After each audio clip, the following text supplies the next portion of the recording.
Paano ba mag-derive ng formula? Area is equal to length times width. So, kunwari, ang hahanapin natin is yung width. Given ang area, given ang length. So, width is unknown. Ayan. So, kung yung width yung hinahanap natin, make sure na yung width lang ang nandito sa kabilang side ng equation. So, babalik kayo dun sa algebra. Paano kayo mag-solve for x? Ganun lang din yun. So, x is unknown, di ba? So, ito, assuming this is the x, yung w. So, ang gagawin natin, ititira natin nga to. Sabi ko nga kanina, ititira natin to. So, aalisin si L. We need to divide this by L. Tapos ito rin, ganun, since this is an equation. Para makakancel na si length. And so that, W na lang ang matitira dito. So, W. So, ito, A, area over the length. Or, pag inayos ninyo, width is equal to the area all over L. Area over L. Yan. Next, so circumference naman ang given since R lang naman ang ano dyan. So, ibig sabihin, R is unknown. So, ganun din. Kailangan R lang ang matitira dito sa kabilang side ng equation.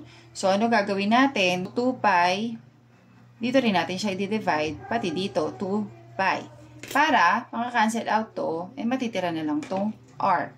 So, you are left with C, o circumference divided by 2 pi is equal to R, or R is equal to, the radius is equal to the circumference divided by 2 pi.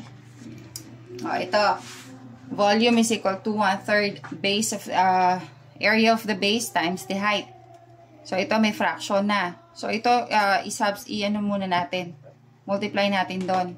So, 3V is equal to, ang matitira is BH. Ayan. So, kung, kunwari, H ang unknown, so, kailangan H lang ang matira dito. So, yun din. Divide natin sa B. Pati dito, di-divide natin sa B. Para H na lang ang matitira. Your answer is, your new formula is 3 times the volume all over the area of the base. Ito din. Fraction din to. Multiply natin doon. So, magiging 3V is equal to 4 pi R cube. Kailangan R lang ang matitira dito. Kaya lang may cube pa. So, mamaya na natin problemahin yan. Ito muna. Ito muna alisin natin. So, divide both sides by 4 pi. Ayan, cancel na yan. So, you are left here with 3V all over 4 pi is equal to R cube. Ngayon, kailangan R lang to eh. Hindi ko pala nalagyan. R lang naman na pwede maging unknown dyan eh, kung given ang volume. Okay, so kailangan R lang ang nandito. Kailangan 1 lang ang exponent. So, gagawin natin, kunin natin yung cube root. Ayan.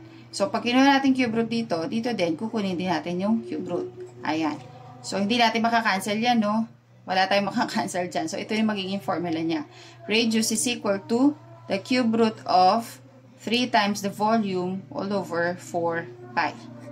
Yun. Kaya lang mag-derive ng formula.